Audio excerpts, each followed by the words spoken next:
Good evening. Before we get started, I'm going to read the disclaimer that you see on your screen.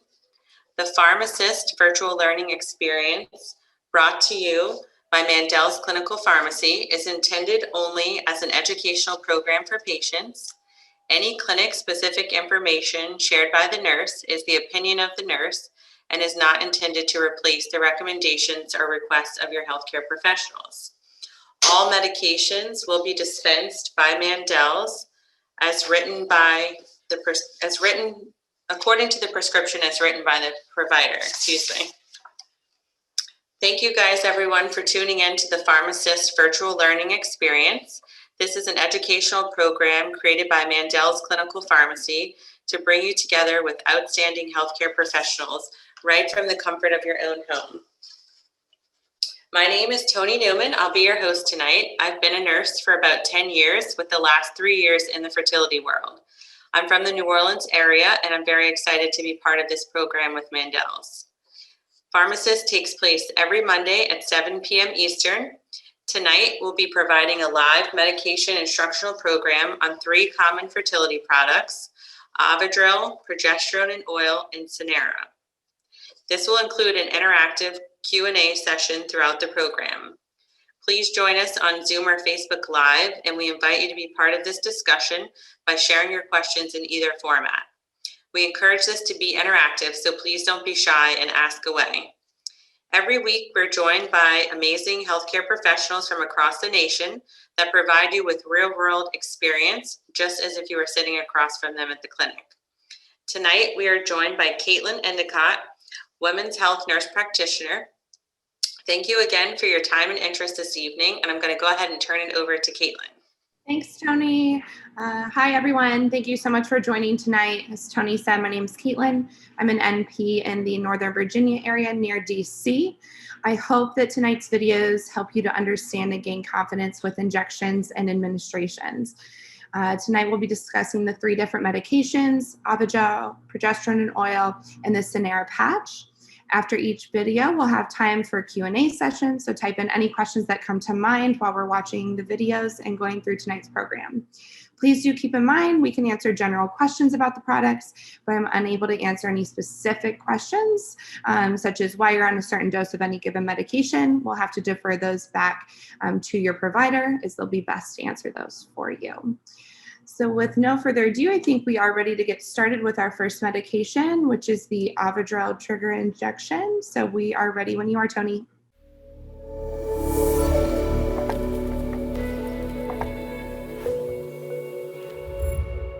Now we're going to review how to do an Ovidrel subcutaneous trigger shot. Now the shot will come in a box that looks like this. It's all pre-filled, ready to go for you. No mixing, the needle's ready. So this is generally just how to do a subcutaneous shot.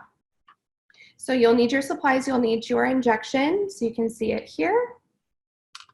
You also need your alcohol prep pad, and that's it. So since the shot is ready to go for you, really what you need to do is select your site for injection. Now, subcutaneous injections can be done in multiple places. I would confirm with your healthcare provider where they want you to inject. Generally, I recommend either the abdomen or the thigh tissue. Really anywhere that you can pinch an inch of skin is fair game. I think most of my patients end up doing the abdomen, but it's up to you. So once you have chosen your site, you will open your alcohol prep pad, clean the area, let the alcohol dry, and you will take your injection, take the cap off, and you will see the needle there. Now, if there's a little bit of air in there, you can always press it up to get rid of it. Otherwise, it's pretty much pre-filled for you. Then you will pinch an inch of skin, so that area that you prepped, pinch that inch in fast, 90 degrees like a dart. Press the plunger. Hold it for a few seconds, then remove. At this point, this can go straight into your sharps container. No need to recap it to risk sticking yourself. And you've completed your Ovidrel trigger injection. Okay, so like I said in the video, this one is nice because it's pre-filled, ready to go. The medication's in the syringe, all prepped for you. Keep in mind with this one, though, it is stored in the refrigerator. So it's just good habit that when it arrives in the box, take it out, put it directly in the refrigerator to keep it cool. That will ensure that it's good until the expiration date on the box. So just a little tip there. Any questions for the Ovidrel yet, Tony? Yeah, so first question we have is, are there any side effects that I should be aware with this medication? With the Ovidrel, I find that this one's typically pretty well tolerated. I think from time to time, some nausea, fatigue, or headaches can happen, but usually it doesn't last too long, and that's usually within the day or two after. If that's something you're going to experience, from there it usually subsides. Would you agree, Tony, in terms of side effects? Yes, they're pretty minimal with these injections. Absolutely. We do have a question, which I think you just answered, but it's probably good to say it again. It's stored in the refrigerator. Yes, this one needs to be kept cool. Okay. Next question, how does Ovidrel work as a trigger shot? Yes. So the Ovidrel is HCG. So similar to in a natural menstrual cycle, when the body is ready to ovulate, it gets a surge in luteinizing hormone, or LH. It works the same way. So it takes those receptors, makes your body ovulate. So depending on what type of treatment cycle you're doing, will depend on the timing of how that time's up, whether we want ovulation to occur, if we want to catch an egg right before ovulation. How will I know when to take my trigger shot? Yep. So somewhat building off of what I said, it will depend on your type of treatment. So we expect you to ovulate within 36 hours of taking the Ovidrel typically. So usually with the dose of this medication, it's used for IUI cycles, timed intercourse cycles, really working on just a couple of eggs at the most. So usually you're looking at roughly 36 hours timed out from like an IUI procedure. If you're timed intercourse, then it's not as timely, but this is one that it is important, if your clinic gives you a specific time, to be sure that you are taking it right at that time. Perfect. What do I do if I miss my trigger shot? Yes, this is a really common question with the triggers. So I would first and foremost contact your clinic, and maybe even before your treatment cycle starts, reach out to them and ask, if I'm just a few minutes off, 10 minutes, 30 minutes, do you want me to just go ahead and take it if I do happen to forget it? If you're hours off, definitely wait to take it until you can get a hold of your clinic. They may want to change around your procedure time and give you a new time to take it, or may want to see you in the office for assessment to ensure that your body hasn't already ovulated on its own, depending on your treatment cycle type. Definitely utilize some sort of reminder system for the triggers, because these are so important. So whether that's using the calendar in your phone, an alarm system, these home devices that we have around that can help us to remember these things. I usually recommend my patients to set the timer for about 10 minutes before you're supposed to take it.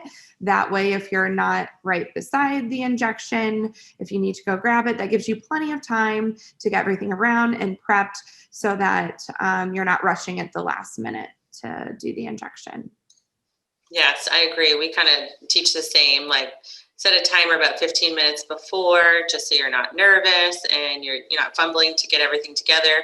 Luckily with the Ovidrel, it's preloaded, so it's easy. It's not as much mixing as some of the other HCG shots, but watching the videos, familiarizing yourself. I kind of tell people, go home and watch the video. We give the videos ahead of time, or hopefully people are watching this and maybe their cycle hasn't started yet. So prepares them a little bit more than, the first time they're seeing it is when they have this crunch time of 9 p.m. or something. So yeah, definitely. And even having the video up, definitely watching before I do the same thing, but having it up as you're doing it too and just doing it right alongside, it's just one less thing you have to think about. So I don't see any questions for Ovidrel. I don't know if there's anything you want to add, or we can just jump to the progesterone. Yeah, I'm definitely ready to jump to progesterone. It's a little different. You guys will see from the Ovidrel, it's a different type of injection. It's intramuscular, and it does require you to draw up medication. So this one is a little more involved in that way, but you'll see the differences here. We're ready when you are.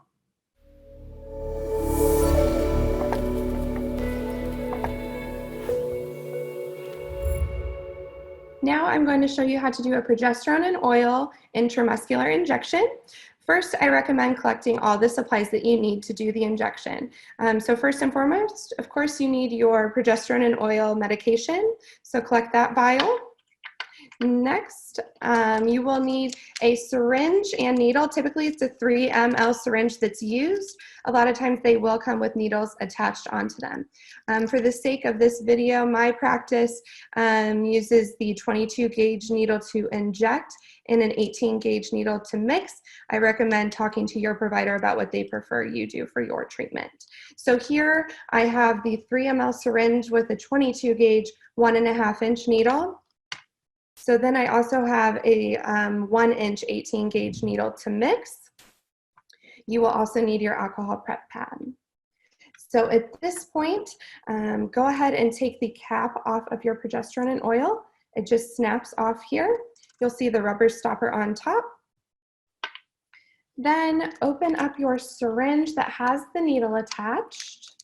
It'll peel open like a banana peel. And then you can open up your needle that you'll use to mix. Now, if your provider wants you to use the same needle to mix and administer, you won't need to do this step. So that second needle opens up like a banana peel as well. I recommend avoiding touching the top of this cap here and keeping that sterile. Then if you twist, your other needle will come off. You can set that down to use later. Then this needle will twist on. If you twist to the right, then you can remove the cap. And again, at my practice, we typically have doses of 1 ml. So for the sake of the video, that's what I'm going to use, but I would confirm this with your healthcare provider.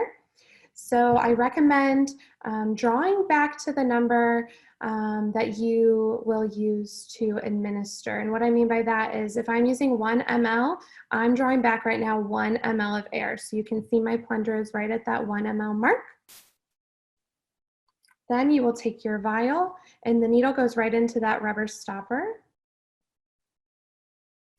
Then push your air in, flip the vial over, pull your needle down slightly to be sure it's in the liquid and pull back, and you'll see the medication pull back into your syringe. And it is oil, so it's a little thicker, so it might take a little bit of help of you pulling down on the syringe. Now, if you have some air, that's okay. You can push back up and start over. That's perfectly fine. So like I said, I'm using 1 ml for this video, so I have 1 ml of the oil here. Take this out. So now I'm ready to administer. I do not recommend administering an intramuscular injection with an 18 gauge needle, which is why I saved my 22 gauge needle here. So this will twist off, put it directly into your sharp spin, no need to recap it. And you'll twist on your needle to inject. So now we are ready. It's time to prep our injection site. For the sake of the video, this is going to be my skin and my muscle. When you're doing it at home, I would confirm with your healthcare provider if they have a preference of a site for intramuscular injections. I typically recommend using the upper outer quadrant of the buttock, so it's almost like your hip area to do the injection. So once you have chosen your injection site, open your alcohol prep pad, clean the site with alcohol, let it dry completely. Take the cap off of your syringe, and then you're actually going to kind of pull the skin taut And then you will inject quickly, fast like a dart at 90 degrees. Fast there, all the way to the hub, and then press the oil in. Now it is thick, so it can take a moment to go in. Typically in skin, it's a little quicker than my cube here. Once the injection is in, you take your needle out. There might be a little bit of oil that comes out of the site, and that's okay. You can just wipe it up with some sterile gauze, and then you can recap your needle, put it into your sharps container. You're done. Now, one thing I like to mention with the progesterone in oil, especially because a lot of times when patients are taking this, it's for extended periods of time, weeks on end. So the oil can actually kind of collect if you're not active and moving after you do the injection. So the worst thing you can do is go back to bed, wake up in the morning, do the injection, go back to bed and let it sit. I recommend massaging the area. You can take like a tennis ball or a lacrosse ball and kind of knead down the area as well. Heat can help disperse the oil as well. Just if you use the heating pad, be very, very careful that you pay attention, only use it for small amounts of time. And then being active, so walking around, going for a walk, things like that can help to disperse the oil into the muscle as well. Okay, so this type of injection, specifically the progesterone in oil, is usually taken for an extended amount of time, so usually weeks at a time, compared to the Ovidrel that we just discussed, that's usually a one-time trigger injection. So be sure to hang on to the vial that you're drawing up the progesterone in oil from until it's completely empty. So that vial will have multiple days dose in it. Once that vial is empty, then you can move on to your next vial and continue to do so. But just make sure to hang on to that and don't discard it after one use. Okay, so one of the first questions we have coming in is, how long will I be on the progesterone in oil, and what do I do if I miss a dose? Yes. So ultimately, it's going to depend on your clinic's protocols of how long you will be on the progesterone in oil. But ultimately, the purpose of it is to replace the body's supply of progesterone until the placenta can take over in pregnancy. So usually you'll see the weaning begin around 8 to 10 weeks gestation, maybe sometimes a little bit earlier depending on the protocol. But usually I say you can plan to be on it for a good 5-6 weeks in total. Perfect. Why do they do the progesterone intramuscular instead of in my belly? Yes. So the reason is the absorption. So it's quite literally mixed in oils. So it needs to be in that muscle with that good blood flow to absorb and disperse appropriately. If this were subcutaneous, it wouldn't absorb the way we want it to, and it probably end up causing a lot of irritation there under the skin and kind of building up more than you see in the muscles. So unfortunately, that's why you have the bigger needle for this, because you have to get down to the muscle. You don't want to land in that subcutaneous tissue at the top layer of the skin. I do get that question a lot because the needle is so long and it looks kind of intimidating, but I just try to explain. I notice a lot of people complain about irritation at the site, and then I'll have them come in or send me a picture and they're not in the muscle, they're too far over, or it's just collecting in the sub-Q tissue there. So kind of leads me to my next question, like what is one of the biggest side effects with the progesterone in oil? Yeah, so definitely that irritation. We see that a lot. And like Tony said, usually the culprit there is misplacement or not going far enough into the muscle. Also, I would say just the tenderness that comes along with these. So like I said in the video, increasing the blood flow to the area is key to helping that oil to kind of disperse. So massage, heat, activity, anything you can do to increase the blood flow is going to be helpful. Sometimes patients will notice that one side's a little more tender or irritated than the other. So rotating sides every other day or however often you're on it is good, but maybe doubling up for back-to-back days on one side that isn't as irritated as the other to give it a break can help too. Yes, that's a good tip, rotating the sites. And then if I do the same thing, I see people, they'll come in, get a little bit of bruising. So I'll be like, just don't continuously inject that same bruise, or give that site a break, kind of get creative and go around that area. And I'm sure y'all do the same thing, but we'll draw landmarks, we'll circle the muscle on them with a Sharpie. So that's helpful as well, if you're concerned about placement, the clinic Yeah, can do that for definitely. you. Yeah. Is there a difference between the various oils that it can be mixed with? So there are a few different oils that the progesterone can be mixed with. You'll hear sesame oil, olive oil, ethyl oleate. Usually, I would say it's a provider preference or a pricing preference sometimes if they don't have a strong preference. And ultimately, kind of, what I've gathered from patients is that everyone's a little different. The minute that I think, oh, this particular oil, let's go with that one, then it'll cause a little more irritation than another one. And so sometimes, and confirm with your provider, but sometimes if you're getting quite a bit of irritation, changing the oil type can help with that. So sometimes just trying out the different ones can kind of help you find the one that works best for you. But ultimately, it's going to be the placement, I think, of the actual injection itself. Or if you have an allergy to a certain oil, then ethyl oleate is probably going to be your go-to for any allergies as well. And I'm pretty sure you said this in the video too. It is definitely helpful to inject that 1 cc of air into the vial prior. I've had a patient call and they were like frantic because they couldn't get the oil out, because it is so different than like drawing up the HCG trigger. It's that's like a thin water-like substance, and this is very thick, like honey almost, or oil, I guess. And so, injecting that little bit of air does help with gravity to help pull the oil out. So the next question kind of leads to our next video, but is there anything I can do if I'm afraid of needles? Yes. So we will get to a numbing patch. So stay tuned for that. The only other kind of tips for this particular injection that I would say is the circles that we mentioned. It's just one less thing you have to think about. So definitely utilizing that.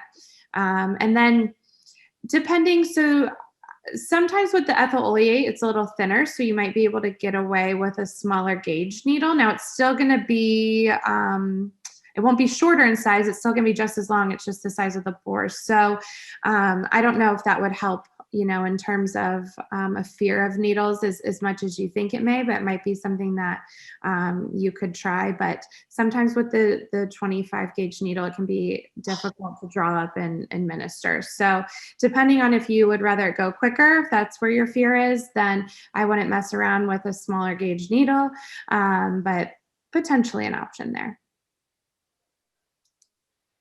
Okay. I don't have any questions on the oil, but if anybody wants to add something, we can always jump back to it. So if there's anything else you want to add, or we can move on to the next one. Perfect. Yeah, let's go ahead and move on to Synera. That'll help feed into our last question. Gives a little bit of that numbing effect that can take away some of the nerves with the progesterone in oil.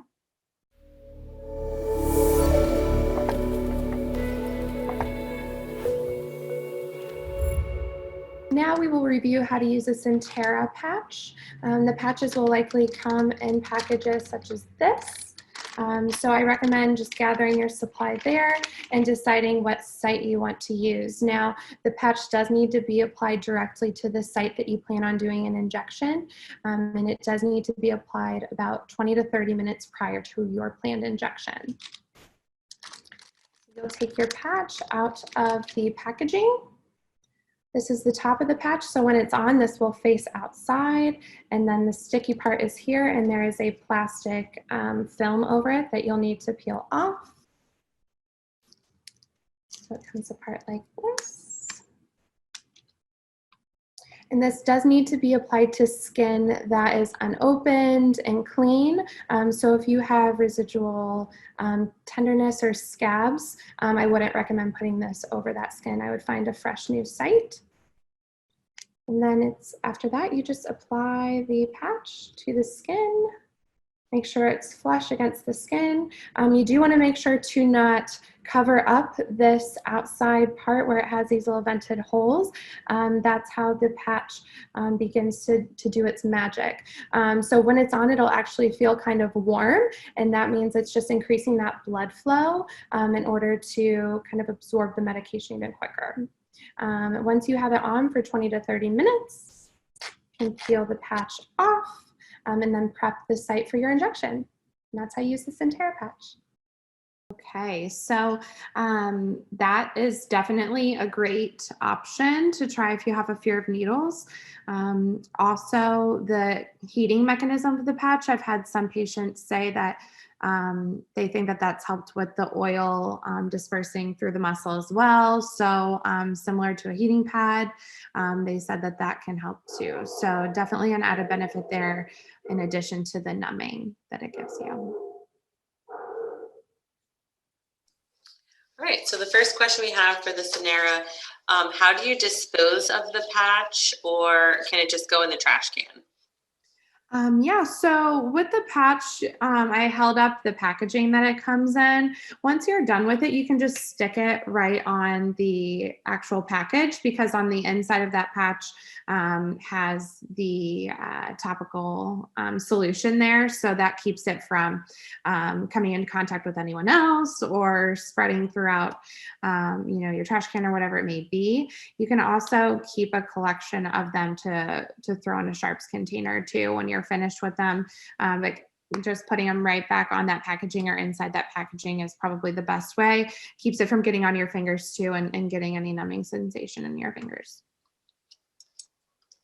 How long before my injection do I need to put the patch on?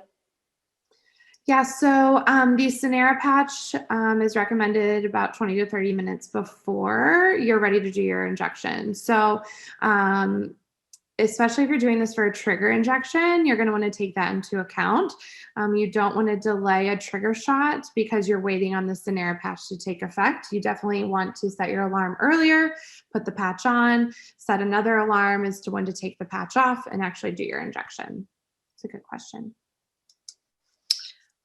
And I get this question a lot too. I wish I had one, but there are little holes in the patch, and you do need to remove the patch before. I've had people ask if they actually inject into the hole. I don't know if you've ever had that or. Okay. Yeah, definitely.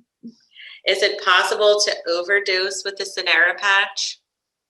I think it's extremely unlikely. I once had one of the Synera representatives tell me that in the clinical trials, they put I forget the exact number, but a lot of patches on someone, and they were completely fine. So as long as you don't have a lidocaine allergy or so forth, I think it's unlikely. However, with that being said, you really only need the 20 to 30 minutes. So I don't recommend leaving it on any longer. It's not going to do anything more for leaving it on longer. So setting that timer as to when to take it off is going to be helpful to stick to that recommended 20 to 30 minutes. But I wouldn't necessarily panic if you forget and leave it on for a little bit longer. Do you know if the Synera patches are expensive? That is a good question. I am not sure the out-of-pocket costs. I do know that, although it's not necessarily required for the treatment cycle, right? But sometimes some insurances will cover it. So I think if nothing else, it's helpful to have your clinic at least send the prescription in, have them run the insurance and see if there's any coverage. If there isn't, then they can certainly give you out-of-pocket cost. But I'm not quite sure the price of it offhand. Yeah, that's kind of what we do. We have a standing order with the pharmacy. So we'll send it in, and then we just let them know, run it through the patient's insurance. If they have coverage, great. If not, and they want to pay, you'd be surprised. I think the out-of-pocket is a little high, but some people will pay that because they just don't want, the needle, have needle phobia essentially. Yeah. So, but it's definitely worth asking your provider if you really are nervous and you think it would be helpful. And then sometimes maybe the clinics might have samples, so you can always try, see if you like it. sometimes that way will work as well. Yeah, So. definitely. And I think they come in boxes of like 5 or 10. Am I right in that? I Something like think that. it's So you can always 10. take like one box to start. You don't need to get, you know, the full length of the course. Yeah. To really like it too. Yeah, if anything, I would think they might be more beneficial for like the progesterone, since it's a more frequent, like every day for such an extended period of time. So I agree. I don't have any more questions coming in. I don't know if anybody wants to jump their last question in, but if you have anything to add, I think we're probably going to wrap up. All right, excellent. So yeah, you know, in terms of things that you can do to make these injections easier and not as nerve-wracking, essentially, is just using the resources that you have. So, you know, running the Synera through insurance, see if you have coverage, using those timers around your house, on your phone, on your home devices, and so forth. And then I think really the biggest thing outside of those is just requesting your clinic to draw the circles and the targets on you for progesterone and oil. I really think that takes a lot of the pressure off of worrying that you're doing the injections in the wrong site. So just having one less thing to think about with those is super helpful. So definitely, you know, take the time to use those resources. I think that, you know, I don't think I've ever had a patient that wishes they didn't. So. Absolutely. So with that being said, I don't see any more questions. We're just going to go ahead and wrap up. I want to thank you, Kaitlyn, for your time tonight. The purpose of our program is to ask questions in a comfortable space. So thank you, everyone that joined on Zoom and Facebook Live and sharing all your questions. Hope you were able to learn something tonight. Even if you didn't ask a question, we hope we answered something for you. So don't forget, all of these virtual learning videos, as well as the product demonstrations, are available on our YouTube, Facebook, and mymandels.com PharmAssist page. We believe that repetition leads to retention. So the more you see these, the easier it's going to get and the less anxiety you're going to have about doing these injections. So we look forward to seeing everyone again next Monday night at 7 p.m. for another great program. Please share this with anyone you feel that can benefit from it. It's a great opportunity for people to learn and feel comfortable with these injections. So thank you, everyone. Have a good evening. We'll see you next week. Bye, Kaitlyn. Thank you. Bye, everyone.